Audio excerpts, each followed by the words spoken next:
آلِ نسب آپ محبوب رب، آپ آلِ نسب آپ محبوب رب، آپ آلِ نسب آپ محبوب رب، آپ کے جیسی عظمت کسی کی نہیں۔ اس کے بعد اس امام صاحب نے دیکھا کہ کچھ پیسہ ایسی جگہ میں پڑا ہے کہ اگر کسی غلط آدمی کی نظر پڑ جائے تو اس کو اٹھا لے گا۔ چنانچہ وہاں پر قرآن کا نسخہ رکھا تھا، اس نے اسی میں قرآن پاک کے نسخے میں اس پیسے کو رکھ دیا۔ جب وہ امام صاحب وہاں سے نکلے تو بعد میں اس میاں بیوی نے اس پیسے کو تلاش کیا تو جگہ پہ پیسہ موجود نہیں تھا، تو سوچا کہ پتہ نہیں امام صاحب ہی کی نیت لگتا ہے گڑبڑ ہو گئی، لیکن چونکہ امام تھے بولنے کی ہمت نہیں ہوئی، لیکن دل میں ایک داغ بیٹھا کہ ہو نہ ہو ان بیچاروں کی تنخواہ بھی کم ہی ہوتی ہے، ایسا معاملہ ہے کہ کہیں اسی کی جیب میں پیسہ تو نہیں چلا گیا۔ بہت اس بیچارے کے دل میں چھوٹا سا داغ بیٹھا رہا۔ مہینے کئی مہینے گزر گئے، 6 مہینے سال بھر کا وقفہ ہو گیا۔ دوبارہ پھر ان لوگوں کے دل میں آیا کہ امام کے بغیر تو نجات نہیں ہے، کوئی فاتحہ کوئی منزل ہوگی، بولا کہ لاؤ امام صاحب کو۔ لیکن دل میں یہ بات تھی کہ یہ امام صاحب سے تو ایسی چوک ہو گئی ہے، لیکن پھر بھی دل کو دھو کر ان کو بلایا، اور بلانے کے بعد کھلایا پلایا، اور پھر اس کے دل میں یہ بات آئی تھی تو اس نے دبے لفظوں میں چرچا کیا کہ امام صاحب اس وقت آپ تشریف لائے تھے، آپ یہاں کھانا بھی کھائے تھے، بڑے اکرام سے رخصت کیا تھا، لیکن اس وقت ایک ایسا چھوٹا سا واقعہ پیش آیا جس کی وجہ سے ہمارے اہلیہ کے دل پر کچھ داغ سا بیٹھ گیا۔ امام صاحب نے پوچھا کہ کیا؟ کہا کہ یہی جہاں پر آپ بیٹھے تھے بغل میں کچھ پیسہ رکھا ہوا تھا، روپیہ، وہ آپ کے جانے کے بعد غائب دکھا، وہ نظر نہیں آیا۔ امام صاحب نے کہا اچھا؟ کہا کہ ہاں اس پیسے پر تو میری نظر پڑی تھی، میں نے اس کو اٹھایا بھی تھا، اب وہ یہ سننا چاہتے تھے کہ میں جیب میں رکھ لیا۔ امام صاحب نے کہا کہ میں نے حفاظت کے لیے یہ جو طاق پہ قرآن ہے اسی میں رکھ دیا تھا، اس قرآن کے نسخے کو اتارو، دیکھو وہ پیسہ ہے یا کسی نے کھولا لیا۔ جب اتارا گیا تو اس قرآن کے نسخے میں وہ پیسہ ویسے ہی محفوظ تھا۔ دن کتنے گزرے؟ 1 سال۔ امام صاحب نے پوچھا کہ ماشاء اللہ ٹی وی کو تو روز چلایا گیا، موبائل کے اسکرین سے رات دن کھیلا گیا، لیکن اس گھر کا وہ مسلمان جو اتنا بے ضمیر کہ آج تک سال بھر میں اس کو قرآن کے کھولنے کی نوبت نہیں آئی۔ اگر تم قرآن کھولے ہوتے تو یقیناً تمہارا کھویا ہوا پیسہ ان قرآن کے پنوں میں ملتا۔ میں آپ سے کہتا ہوں کہ ہم لوگ جب کسی کے یہاں جاتے قرآن مانتے ہیں تو شاندار جزودان میں لپیٹ کر ایسی جگہ سے اتارتا ہے کہ لگتا ہے کہ جس دن سے خریدا ہے موت ہی کے وقت شاید اس کو اتارے گا۔ بیٹی کے جہیز کے لیے قرآن سب سے پہلے نمبر پر، ماشاء اللہ گھر کے طاق میں سجانے کے لیے قرآن، شب برات میں مردہ کو جنت میں دھکا دے کر پہنچانے کے لیے قرآن، تعویذ لکھنے کے لیے قرآن۔ آج دنیا میں قرآن کا صرف یہی کام رہا، خدا کی قسم نہیں، قرآن صرف جہیز کے لیے، قرآن تعویذ کے لیے، قرآن مردوں کو دھکیل کر جنت میں مرنے کے بعد پہنچانے کے لیے، قرآن جہیز میں دینے کے لیے صرف کتاب نہیں، بلکہ اگر کوئی کتاب ہے تو وہ زمین پر عمل کے لیے اتاری گئی کتاب ہے۔ اگر یہ قرآن عمل کی طاقت انسان میں پیدا نہ کرے تو وہ انسان خدا کے نزدیک قرآن سے محبت کرنے والا انسان نہیں کہلا سکتا۔ آج سورہ فاتحہ سے لے کر والناس کے آخر تک اللہ نے جو زندگی کی راہیں بتائی ہے، آج موٹی موٹی سائنس اور بائیولوجی کی کتاب پڑھنے والا، آج مختلف انداز میں دنیا کے ادب کا ادھین کرنے والا آج سب کچھ کر سکتا، لیکن اس 30 پارے قرآن کو پڑھ کر کے ان کی باتوں پر عمل کرنے کے لیے تیار نہیں ہوتا تو یاد رکھو یہ قرآن سے محبت کی علامت نہیں کہلا سکتی۔ میں آپ سب سے گزارش کرتا ہوں اللہ آپ کو توفیق دے۔ ہماری ذمہ داری ہے کہ اگر ہم مسلمان ہیں تو انشاءاللہ بحیثیت مسلمان ہم اس زمین پر جیتے ہوئے قرآن پاک کی آیتوں پر عمل کر کے رہیں گے اور ہر قدم قرآن کی کہی ہوئی ہدایت کے مطابق اٹھائیں گے۔ کیا اس کے لیے ہم لوگ تیار ہیں؟ ماشاءاللہ اس میں بھی ہاتھ اٹھے گا۔ لیکن یہ عمل کب سے شروع ہوگا یہ اللہ ہی کو معلوم ہے. اس کے لیے تو کوئی روٹین ٹائم نہیں ہے. اللہ ہم کو ہمت دے, اللہ تعالی ہمیں سمجھا دے کہ قرآن پاک کے تو نقشے میرے سامنے ہیں, آج وہ دعوت عمل دے رہے ہیں. اللہ تعالیٰ نے قرآن پاک میں فرمایا کہ اللہ سچوں کے ساتھ ہے یا جھوٹوں کے بیان کرو. فرمایا کہ الا لعنت اللہ علی الکاذبین, کہ جو مسلمان زمین پر جھوٹ بولتا ہے اس پر اللہ کی لعنت اور پھٹکار ہوتی ہے. اگر قرآن پہ میرا سچا عمل ہے, جو سچا مسلمان ہوگا وہ یہ طے کرے گا کہ میں زمین پر تڑپ کے جی سکتا ہوں. اے تم کون سی کا پرچار کے لیے دستار بندی تو 1 گھنٹے کے بعد جانے دو, ہم کو جتنا تم کو تماشا کرنا ہے. میں آپ سب سے درخواست کرتا ہوں کہ اللہ کے نام پر ہم لوگ یہ ارادہ کریں کہ قرآن پاک تو میرے لیے اتارے ہے اللہ نے, ہم جتنا ممکن ہوگا اس پر انشاءاللہ عمل کریں گے. میں نے آپ کو اس کا ایک جھلک دکھلائی کہ اللہ نے فرمایا کہ سچ بولو جھوٹ مت بولو. کیا آپ بتائیں کہ اس قوم کے اندر آج کئی فیصد سچ بولنے پر عمل ہے اور کئی فیصد جھوٹ بولنے پر عمل ہے؟ مجھے یہ کہنے کی جرات دیجیے کہ آج دوسری قوم 1500 کے لیے جھوٹ بولتی, میری قوم 10 روپیہ میں بھی جھوٹ بولنے میں شرم محسوس نہیں کرتی ہے. آج آپ راستے میں چلے 50 کا نوٹ گرا دے, پیچھے سے کوئی سلیم الدین کلیم الدین آئے, 40 قدم کے بعد پوچھئے بھائی صاحب میرا 50 کا نوٹ گرا ہے, کہے گا اللہ قسم نظر نہیں پڑی, حالانکہ وہ پیسہ اسی کی جیب میں ہے. آپ تماشا کر کے دیکھیے.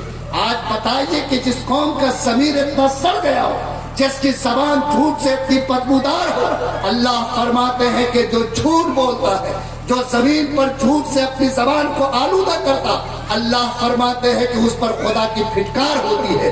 اگر اللہ کی پھٹکار طے ہے تو جس قوم کی 90% قوم کے افراد جھوٹ کے عادی ہو, بتاؤ اس پر اللہ کی لعنت اور اس کی پھٹکار ہوگی کہ نہیں؟ آپ انگلی دلی کی طرف اٹھاتے ہیں, آپ کسی سیاسی انسان کو مجرم گردانتے نہیں. فرمایا کہ اعمالکم اموالکم, جیسا تمہارا کردار ہوگا, جیسا تمہارے اعمال ہوں گے, ویسا حاکم اور سلطان تمہارے اوپر متعین ہوگا. آج جو حالات پیدا ہوئے ہیں ان کو ہمارے کردار میں بلایا ہے, ہمارے عمل نے اس کو دعوت دیا.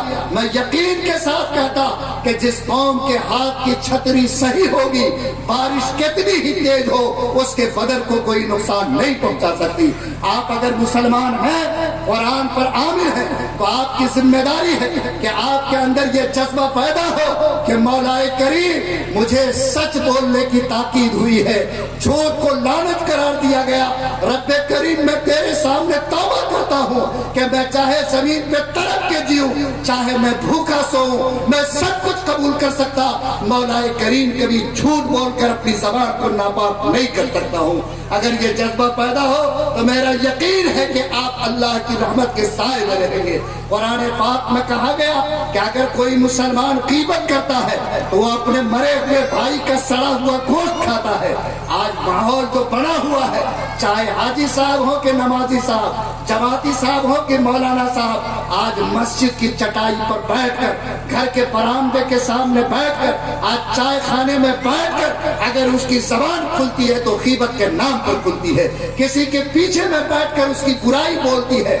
آج اس کے علاوہ ہماری زبان کا کوئی کام نہیں. کہیں بھی جھانکیے, چہرے پہ مسلمانیت ہے, پیشانی پہ گٹھا سجدے کا پڑا ہوا ہے, سر پہ ٹوپی اور امامہ ہے, لیکن زبان غیبت سے آلود ہے. آپ کیا سمجھتے ہیں کہ غیبت کرنا, کسی کے پیچھے میں برا بولنا, کسی پر انگلی اٹھانا, کسی پر بہتان لگانا, کسی کے پیچھے برائی کرنا کوئی چھوٹا گناہ ہے؟ پیغمبر نے فرمایا الغیبت اشد من الزنا, غیبت کرنے کا گناہ سر عام زنا کرنے سے بھی زیادہ اللہ کے نزدیک سخت ہے. اگر تم چوراہے پر بیٹھ کر, مسجد کے سائے میں بیٹھ کر اگر زناکاری اور بدکاری نہیں کر سکتے, فرمایا کہ اس سے زیادہ سخت سخت گناہ یہ ہے کہ کوئی شخص کہیں بیٹھ کر اپنے بھائی کی برائی اس کے پیچھے میں بیان کرے. لیکن آج اس زبان میں کیڑا لگ گیا ہے.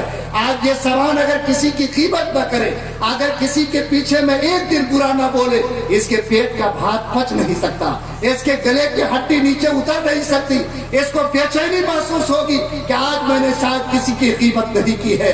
میں آپ سے درخواست کرتا ہوں کہ اگر زنا کرنا بہت سخت گناہ ہے تو آپ اپنے دل کو اور ضمیر کو جگائیے, اتنا کم سے کم توبہ کر لیجئے کہ میں اگر کسی کی اچھائی نہیں بول سکتا تو انشاءاللہ آج سے کسی کے پیچھے اس کی برائی نہیں بولوں گا. میں اس لائق نہیں ہوں, میرے پاس تو نماز بھی کمزور ہے, میرا روزہ بھی ٹوٹا پھوٹا ہے, میرے پاس حج کی سعادت بھی نہیں ہے, میں بہت زیادہ خیرات بھی نہیں کرتا. کم سے کم اپنے دامن کو اگر اس داغ سے بچا لوں تو بولو اللہ کے یہاں بخشش کا دریا بن سکتا ہے کہ نہیں بن سکتا ہے. اس لیے ہم طے کریں انشاءاللہ کہ یہ جو گناہ ہے, پاپ ہے, اس پاپ کو ہم ختم کریں گے اور ہم لوگ اپنی زبان کے لیے طے کریں گے کہ قرآن نے اگر غیبت کو حرام کیا, سڑے ہوئے مردار بھائی کے گوشت کے برابر قرار دیا, تو اگر ہم کسی مردار کا گوشت نہیں کھا سکتے جتنی ہم اس سے نفرت کرتے ہیں, انشاءاللہ غیبت کے گناہ سے نفرت کریں گے. آج رشوت کا بازار ہے, سود خوری ہے, یہ ماحول اتنا بڑھتا ہے کہ آج انسان کا ضمیر اس کو ملامت نہیں کرتا کہ یہ کتنا بڑا ہم گناہ کرتے ہیں. آج یاد رکھیے رشوت کے بہت سارے طریقے ہیں, لیکن آج کی تاریخ میں سب سے بڑی رشوت کا راستہ یہ ہے جو آج ہمارا جوان اپنے بیٹی والے باپ سے آج تلک اور جہیز کے نام پر مانگتا ہے. اس سے بڑھ کر کوئی حرام خوری, اس سے بڑھ کر کوئی رشوت ستانی, اس سے بڑھ کر کوئی سود خوری نہیں ہو سکتی. آج جس عائشہ نے احمد آباد میں دریا میں کود کر جان دیا, آج ماتم صرف اس عائشہ کا نہیں, اگر آپ حالات کو پڑھیں گے آج سینکڑوں بیٹیاں وہ ہیں جس نے رات کی تاریکی میں پھندے کو اپنے گلے میں لگا کر زندگی کی دم توڑ دی, جس نے بدن میں آگ لگا کے جلایا, جس نے غیروں کے ہاتھ پکڑ کے اپنے ایمان اور یقین کے راستے کو بدل دیا. آج یہ بدبو پورے سماج کو داغدار اور بدبودار کیے ہوئی ہے. میں اپنے نوجوانوں سے بھیک مانگتا کہ فتویٰ پوچھو, جس طرح چوری کا مال حرام, ڈکیتی کا مال حرام, ویسے ہی کسی بیٹی والے سے منہ کا کٹورا کھول کر جہیز کے نام پر کچھ مانگنا بھی حرام ہے. جیسے کوئی چوری اور ڈکیتی کا مال رکھے تو وہ سراسر جرم ہے, ویسے منہ کھول کر جو انسان مانگتا ہے اور بیٹے کے نام پر جہیز طلب کرتا, وہ انسان بھی زمین پر اتنا ہی بڑا حرام خوری میں مبتلا ہونے والا انسان ہے. اللہ میرے ضمیر کو جگائے. آج تمہارے اندر جو قوم دینے والی تھی, آج وہ قوم کٹورا لے کے نکل چکی ہے کہ ہمارے بیٹے کے نام پر ہم کو کتنے بھیک ملے گی. یاد رکھو اگر کوئی انسان مسجد کے سامنے منہ کا کٹورا کھول کر بھیک مانگتا, جتنا بڑا ذلیل وہ انسان ہے, اس سے بڑا ذلیل وہ انسان ہے جو بیٹے کے نام پر کسی بیٹی والے کے سامنے اپنے منہ کا کٹورا کھول کر بھیک مانگتا ہے. اور مجھے کہنے کی ہمت دو کہ مسجد اور مندر والے فقیر کا کٹورا تو چھوٹا ہوتا, 150 میں بھر جاتا, لیکن بیٹا کے نام پر منہ کا کٹورا جو کھلتا ہے, پہلے اس میں 2 چکیا جاتا تھا, اب 4 چکیا جانے لگا. ایسے حالات پیدا ہو گئے کہ آپ کے پاس جتنی دولت ہے آپ گن کے بھی دے دیں تو شاید اس لالچی کے منہ کا کٹورا کبھی بھر نہیں سکتا. اسی لیے پیغمبر نے فرمایا لا یملأ فاہ الا التراب, ایسے لالچی کے منہ کو تو قبر کی مٹی بھر سکتی ہے, خدا کی قسم دنیا کی دولت نہیں بھر سکتی. میں اپنے نوجوانوں سے کہتا ہوں, نوجوانوں ایک جذبہ پیدا کرو کہ میرے رکھتے ہوئے میری بیٹیاں اپنا ایمان بیچے گی, وہ پھانسی کے پھندے پہ لٹکے گی, میں جی کر زمین پہ کیا کروں گا. ارے کتنے دن زمین پہ جیو گے, کسی کے ساتھ کتنے دن عیش کرو گے. 25 سے 40 سال کی زندگی گنتی کی جاتی ہے. کسی شریف بیٹی کا ہاتھ پکڑ کے اگر تم نے زندگی کو گزارا, اس کی زندگی کی حفاظت ہوگی, عزت کی حفاظت ہوگی, اور یقین مانو کہ اللہ تم کو اتنا دے گا جس کا تم تصور بھی نہیں کر سکتے تھے. آج شادی کے کے موقع پر جب ہم بیٹا والے سے پوچھتے ہیں کیا حاجی صاحب کچھ مانگ مطالبہ بھی ہے، آپ تو نکاح کی دعوت دے رہے، کہتا لاہور پڑھیے مفتی صاحب ہم حج کر کے آئے ہم مانگیں گے، ایسا ہو نہیں سکتا۔ اور جب اس کے سمدھی بیٹی والے سے پوچھتے ہیں کہتا کیا بتاتے ہیں مفتی صاحب، ایسا گھما کے مانگا ہے کہ لگتا ہے کہ وہ مانگ تو نہیں ہے لیکن بات وہی پہنچتی۔ ہم نے پوچھا کہ کیسے اسٹائل سے مانگا، کہا کہ جیسے ہی ہم نے کہا کہ سمدھی کوئی مانگ مطالبہ ہے، کہا لاہور پڑھیے ہم تو اسی سال حج کر کے آئے، میرا بیٹا تو دیوبند میں پڑھتا، ہم آپ سے مانگیں گے کوئی، توبہ کیجئے، شیطان کوئی بولی میرے منہ سے نہ بلائے۔ لیکن آخر میں بولا کہ سمدھی زمانہ جیسا گزر رہا ہے وہ تو آپ بھی جانتے ہیں۔ ارے حاجی صاحب کا کام بنا کہ نہیں بنا؟ زمانہ جیسا گزر رہا ہے وہ آپ بھی جانتے ہیں۔ یہ سارے لاہور کا جنازہ نکلا کہ نہیں نکلا، اور سارے لاہور پہ چھری چلی کہ نہیں چلی؟ کتنا تو کہتا ہے کہ ہم سے آپ بولتے ہیں کہ میں کیا مانگوں، کوئی سوال نہیں، لیکن جب اس بیٹے کا نکاح آپ کی بیٹی سے کر دیا تو یہ بیٹا تو آپ کا ہو گیا۔ اب مظفر پور سے پٹنہ کیسے آئے گا جائے گا، کیسے ترقی کرے گا، یہ تو سب آپ کو سوچنا ہے۔ اللہ گواہ ہے میں آپ سے کسی چیز کا مطالبہ کر نہیں سکتا ہوں، اس سے بھی بڑھ کے کوئی مطالبہ ہوگا؟ ایسے بے ضمیروں یاد رکھو، دنیا تمہاری بولی کو نہیں سن سکتی لیکن اللہ تمہارے دل کے حال سے غافل نہیں ہے۔ وہ علیم بذات الصدور ہے، تمہارے دلوں میں کروٹ لینے والی ایک ایک صدا کو وہ سنتا ہے۔ مجھے دھوکہ دے سکتے، دنیا کے آنکھ میں جھوٹ ٹوک سکتے، لیکن کائنات کے پیدا کرنے والے خدا کو تم دھوکہ نہیں دے سکتے۔ میں اپنے نوجوانوں سے کہتا ہوں ایک نیا جوش پیدا کرو، جس کی شادی نہیں ہوئی، جو ہمارے اس زمین پر ہمارے بھائی ہیں، وہ ایک حوصلہ پیدا کرو کہ انشاءاللہ ہم زمین پر جئیں گے تو بغیر کسی مطالبے کے جہیز کے ہم انشاءاللہ اپنی شادی کریں گے، اپنے گھر کے بھائیوں کی شادی کریں گے۔ کیا بولو ہم لوگ انشاءاللہ یہ پورا مجمع آج سے سماج کو جہیز کی لعنت سے نکال کر بغیر تلک اور جہیز کے شادی کے نظام کو کھڑا کرنے کے لیے تیار ہے؟ بولو نا ذرا ہاتھ اٹھاؤ۔ الحمدللہ جس کی شادی نہیں ہوئی وہ آگے پیچھے دیکھ رہا ہے۔ یہ ایسا وعدہ ہے کہ کہیں ہم پھنس نہ جائیں، لیکن سنو میں تم کو پھنسنے کا نہیں بلکہ ترقی کا راستہ بتاتا ہوں۔ نوجوانوں اس بات کا یقین پیدا کرو کہ جب ہم لوگ ماں کے پیٹ میں تھے، بولو اللہ نے روزی دیا کہ نہیں دیا؟ ارے دیا کہ نہیں دیا؟ خون کی نلکیوں سے روزی کا انتظام کیا، پیدا ہونے سے پہلے ماں کے سینے میں دودھ کا انتظام کیا۔ جو اللہ ماں کے پیٹ میں روزی دے سکتا، پیدا ہونے سے پہلے دودھ کا انتظام کر سکتا، بولو وہ اللہ جوانی میں ہمیں عزت کی روٹی دے سکتا ہے کہ نہیں دے سکتا؟ ہمت کرو، اللہ پر یقین کرو۔ اللہ قرآن میں فرماتے ہیں وَمَن يَتَّقِ اللَّهَ يَجْعَل لَّهُ مَخْرَجًا وَيَرْزُقْهُ مِنْ حَيْثُ لَا يَحْتَسِبُ۔ جو بندہ اللہ کا ڈر پیدا کرے گا، گناہ سے رک جائے گا، اللہ فرماتے ہیں کہ اس کو دو انعام نقدی دیں گے۔ ایک تو کوئی بھی مصیبت آئے گی ہم اس کو اس سے نکال لیں گے، اور اس کو ایسی جگہ سے روزی دیں گے جہاں کے بارے میں وہ بندہ سوچ بھی نہیں سکتا تھا۔ اگر تم ڈر پیدا کرو اللہ کا، خوف پیدا کر لو، خدا کی قسم اللہ اس سے بہت زیادہ دے گا جو کسی بیٹی والے سے بھیک مانگ کر تم لے سکتے تھے۔ اس لیے چاہے جھوٹ ہو، چاہے غیبت ہو، چاہے چوری ہو، چاہے بدکاری ہو، چاہے آج جہیز ہو، یہ سارے کام وہ ہے جس کو قرآن نے گناہ قرار دیا۔